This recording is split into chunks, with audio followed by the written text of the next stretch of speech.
Անկություն ունեմ ձեզ ներկայացնեմ երկրորդ քայլը մեր երկրի բոլոր փոքր բիզնեսներին շրջանառության հարկից ազատումն է։ Փորձում ենք պահենք, որ մնանք երկրում, չբացակայենք, երկրից չգնանք, ստիպված չլինենք կազմակերպություն փակել։ Բիզնեսը եթե փակվեց, առաջի կորուստը պետությանն է, սեփականատիրոջը չի։ Մենք տարին չենք կարող 3000 ընկերություն փորձենք, Կան տասնյակ դեպքեր, որոնց կարող են ուղղակի խելքից դուրս տուգանքներ ուղղել։ Չենք ասում 0,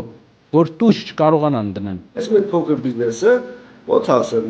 սատկում է, всё, վերանում է։ Մեր հանքը, մեր սարը, մեր չորը։ Հələ աղանը չէ 220 դրամ։ Հայաստանն է վարի տարի, թե մեզ է վարի տարի։ Մենք պատերազմը պարտվել ենք, որտեղ ունեցել ենք թույլ տնտեսություն։ Եթե ուզում ենք երկրի ուժը վերականգնել, պետք է գոնե մի 15-20 տարի կենտրոնանանք տնտեսության վրա։ Այն ինչ քննարկեցինք, գործընկերների հետ կիսվեք, որովհետև դա շատ կօգնի, որ մարդիկ իմանան, որ այսպիսի ծրագրեր կան։